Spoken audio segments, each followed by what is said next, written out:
Bread and butter double എയ്റ്റിൻ്റെ പുതിയൊരു വീഡിയോയിലേക്ക് എല്ലാവർക്കും സ്വാഗതം. ഇന്ന് ഞാൻ നിങ്ങൾക്ക് വേണ്ടി തയ്യാറാക്കാൻ പോകുന്നത് നല്ലൊരു പാവയ്ക്ക അച്ചാറാണ്. ഒട്ടുമിക്ക പേരും പാവയ്ക്ക തിന്നാൻ ഇഷ്ടപ്പെടത്തില്ല.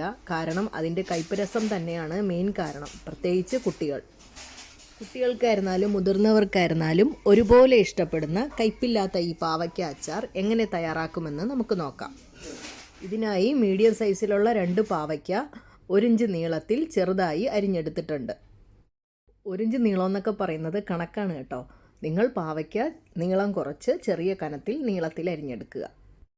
അരിഞ്ഞെടുത്ത പാവയ്ക്ക കഴുകി വൃത്തിയാക്കിയതിന് ശേഷം അതിലേക്ക് ആവശ്യത്തിനുള്ള ഉപ്പ് ചേർത്ത്, ഞാനിവിടെ ഏകദേശം 1 ടീസ്പൂൺ ഉപ്പ് ചേർത്തിട്ടുണ്ട്. നന്നായി തിരുമ്മി യോജിപ്പിച്ച് 1 മണിക്കൂറെങ്കിലും ഒന്ന് അടച്ചു വയ്ക്കുക. പാവയ്ക്ക ഉപ്പെല്ലാം പിടിച്ച് അതിലുള്ള വെള്ളമെല്ലാം ഊറിയിറങ്ങുന്ന സമയം കൊണ്ട് നമുക്ക് അതിലേക്ക് ആവശ്യമായ മറ്റു സാധനങ്ങൾ റെഡിയാക്കി എടുക്കാം.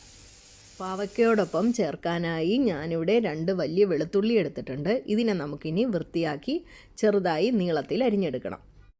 ഇതിൻ്റെ കൂടെ തന്നെ ഒരു 3 പച്ചമുളകും 2 തണ്ട് കറിവേപ്പിലയും ഞാൻ ചെറുതായി അരിഞ്ഞെടുത്തിട്ടുണ്ട്. പാവയ്ക്ക അച്ചാറിൻ്റെ കൂട്ട് തയ്യാറാക്കുന്നതിനായി 1/2 ടീസ്പൂൺ എരിവുള്ള മുളക് പൊടിയും 1/2 ടീസ്പൂൺ കാശ്മീരി മുളക് പൊടിയും 1/4 ടീസ്പൂൺ മഞ്ഞൾപ്പൊടിയും ചെറു ചൂടുവെള്ളം ചേർത്ത് കുഴമ്പ് രൂപത്തിൽ മിക്സ് ചെയ്ത് എടുത്തിട്ടുണ്ട്. ഇനി ഇതിലേക്ക് കായവും ഉലുവയും ആവശ്യമുണ്ട്. അത് അച്ചാർ തയ്യാറാക്കുന്ന സമയത്ത് മാത്രമേ ഞാൻ ചേർക്കുന്നുള്ളൂ. ഇനി പാവയ്ക്കയുടെ കയ്പ്പ് രസം മാറുന്നതിനായി നമുക്ക് 2 ടേബിൾ സ്പൂൺ ശർക്കര ചീകിയതും 1 നെല്ലിക്ക വലുപ്പത്തിലുള്ള പുളി ചെറു ചൂടുവെള്ളത്തിൽ തന്നെ പിഴിഞ്ഞും എടുക്കണം. കൂട്ട് മിക്സ് ചെയ്യുന്നതിനും പുളി പിഴിയുന്നതിനും ചെറു ചൂടുവെള്ളം തന്നെ ഉപയോഗിക്കണേ. പച്ചവെള്ളം ഉപയോഗിക്കരുത്, അച്ചാർ കേടായിപ്പോവും. ഇപ്പോൾ നമ്മൾ ഉപ്പ് ചേർത്ത് വെച്ച പാവയ്ക്ക ഉപ്പെല്ലാം പിടിച്ച് അതിൻ്റെ വെള്ളമെല്ലാം ഇറങ്ങി വന്നിട്ടുണ്ട്. ഇനി ഈ പാവയ്ക്ക കുറേശ്ശെ എടുത്ത് നന്നായി പിഴിഞ്ഞ് മാറ്റി വയ്ക്കുക, ഒട്ടും തന്നെ ഈർപ്പമില്ലാതെ. ആവശ്യമെങ്കിൽ ഒരു ടിഷ്യൂ പേപ്പർ ഉപയോഗിച്ച് പിഴിഞ്ഞ് വെച്ച പാവയ്ക്ക അതിലേക്ക് മാറ്റി ഈർപ്പം പൂർണ്ണമായിട്ട് കളഞ്ഞെടുക്കുക. പിഴിഞ്ഞെടുത്ത പാവയ്ക്ക ഇനി നമുക്ക് വറുത്ത് കോരേണ്ടതുണ്ട്. അതിനായി ഞാനിവിടെ നല്ലെണ്ണയാണ് ഉപയോഗിക്കുന്നത്. അച്ചാറുകൾ ഉണ്ടാക്കുമ്പോൾ എപ്പോഴും നല്ലെണ്ണ ഉപയോഗിച്ചാൽ ഒരുപാട് ദിവസം അച്ചാർ കേടുകൂടാതെ ഇരിക്കും. ഇനി ചുവട് കട്ടിയുള്ളൊരു പാത്രം അടുപ്പിലേക്ക് വെച്ച് പാവയ്ക്ക വറുത്ത് കോരുന്നതിന് ആവശ്യമായിട്ടുള്ള നല്ലെണ്ണ ഒഴിക്കുക. എണ്ണ ചൂടായി കഴിയുമ്പോൾ കുറേശ്ശെ പാവയ്ക്ക ഇട്ട് വറുത്ത് കോരുക. പാവയ്ക്ക കരിഞ്ഞു പോകാതെ വറുത്ത് കോരാൻ പ്രത്യേകം ശ്രദ്ധിക്കണേ. പാവയ്ക്ക വറുത്തെടുത്ത എണ്ണ ഞാൻ അച്ചാർ തയ്യാറാക്കുന്നതിനായി ഉപയോഗിക്കുന്നില്ല. ഇനി വറുത്തെടുത്ത പാവയ്ക്ക അച്ചാറാക്കുന്നതിനായി ഒരു ചുവട് കട്ടിയുള്ള ഒരു പാത്രം അടുപ്പിലേക്ക് വെച്ച് അതിലേക്ക് ഏകദേശം 5 ടേബിൾ സ്പൂൺ നല്ലെണ്ണ ഒഴിച്ച് എണ്ണ ചൂടായി വരുമ്പോൾ അതിലേക്ക് 1/4 ടീസ്പൂൺ കടുകിട്ട് പൊട്ടിക്കുക. അതോടൊപ്പം തന്നെ ഉലുവയും 1/4 ടീസ്പൂൺ ചേർത്ത് പൊട്ടിക്കുക.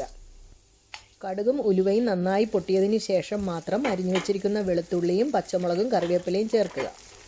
വെളുത്തുള്ളിയും പച്ചമുളകും ഒന്ന് മൂത്ത് കഴിയുമ്പോൾ എടുത്തു വച്ചിരിക്കുന്ന മുളകിൻ്റെ കൂട്ട് ഇതിലേക്ക് ചേർത്ത് നന്നായി ഒന്ന് മിക്സ് ചെയ്യുക. വെള്ളത്തിൽ മിക്സ് ചെയ്ത് ചേർക്കുന്നത് കൊണ്ട് ഇതിൻ്റെ മസാല കരിഞ്ഞു പോകില്ല.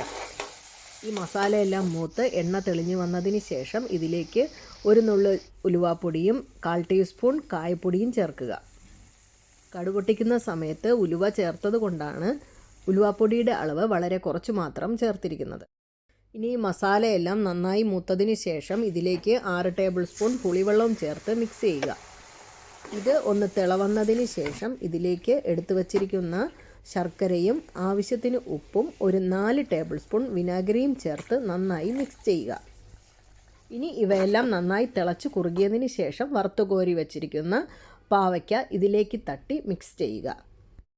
2 മിനിറ്റ് കഴിയുമ്പോൾ ഫ്ലെയിം ഓഫ് ചെയ്യുക. ഇനി ഇത് നന്നായി തണുത്ത് കഴിയുമ്പോൾ ഒരു ഗ്ലാസ് ജാറിലേക്ക് മാറ്റി നമുക്ക് ആവശ്യാനുസരണം ഉപയോഗിക്കാവുന്നതാണ്. നമ്മുടെ വീഡിയോകൾ കാണാത്തവരുണ്ടെങ്കിൽ ഒന്ന് കാണണേ. വീണ്ടും എപ്പോഴും പറയും പോലെ തന്നെ എന്നെ സപ്പോർട്ട് ചെയ്യുന്ന എൻ്റെ കൂട്ടുകാർക്ക് ഒരുപാട് നന്ദി. വീണ്ടും പുതിയൊരു വീഡിയോയുമായി നിങ്ങളുടെ മുന്നിലേക്ക് വരുന്നതുവരെ നന്ദി, നമസ്കാരം.